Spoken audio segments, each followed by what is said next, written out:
بسم اللہ الرحمن الرحیم۔ السلام علیکم۔ مباشرت سے متعلق وہ سوالات جو خواتین پوچھنے سے کتراتی ہیں۔ مباشرت کے دوران زیادہ درد ہونے کی کیا وجوہات ہیں؟ چند امراض جیسے تھائرائیڈ کے مسائل، ذیابیطس یا ہارمونل ایشوز کے سبب چکناہٹ کم ہونے لگتی ہے، جس کی وجہ سے جمع میں تکلیف ہو سکتی ہے۔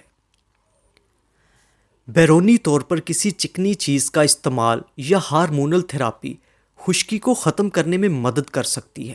اگر مسئلہ برقرار رہے تو کسی اچھے گائنیکولوجسٹ سے مشورہ کریں۔ ویجائنا سے خارج ہونے والے سیال میں بدبو آنا خطرے کی بات تو نہیں۔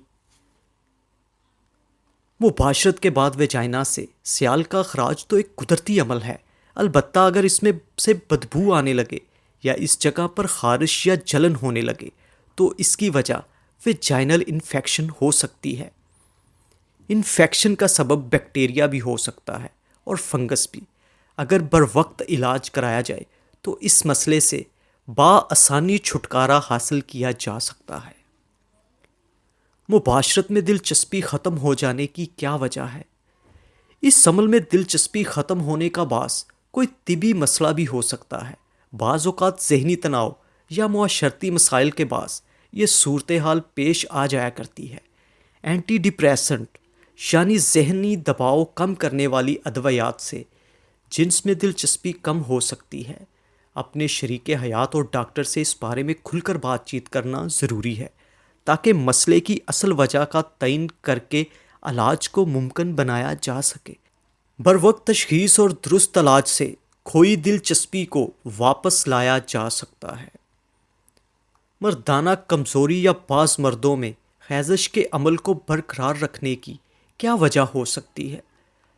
اس کمزوری کی کئی وجوہات ہو سکتی ہیں۔ ان اسباب میں طبی مسائل، نشہ آور ادویات کا استعمال اور تعلقات میں مسائل شامل ہیں۔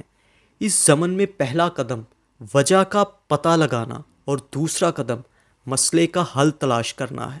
بعض مرد اس بارے میں بات کرنے یا اس کا اقرار کرنے سے کتراتے ہیں۔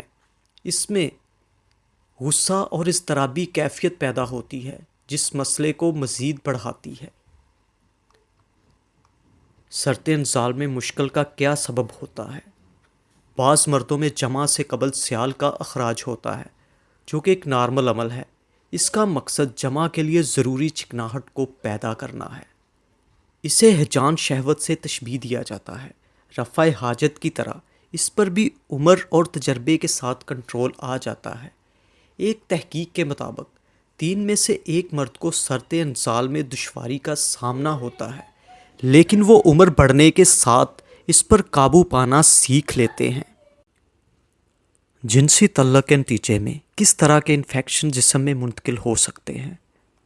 جنسی تعلق سے پھیلنے والے انفیکشنز میں گونوریا اور کلیمیڈیا شامل ہیں، جن کی تشخیص اور علاج بآسانی ممکن ہے، البتہ اگر لاپرواہی برتی جائے تو اس سے عورت دائمی کمر درد کا شکار ہو سکتی ہے۔ پریگنینسی میں بلیڈنگ یہاں تک کہ بانجھ پن کی وجہ بھی یہ انفیکشنز ہو سکتے ہیں۔ یاد رہے کہ HIV ایڈز اور ہیپاٹائٹس B C بھی جنسی طور پر منتقل ہونے والے انفیکشنز ہیں۔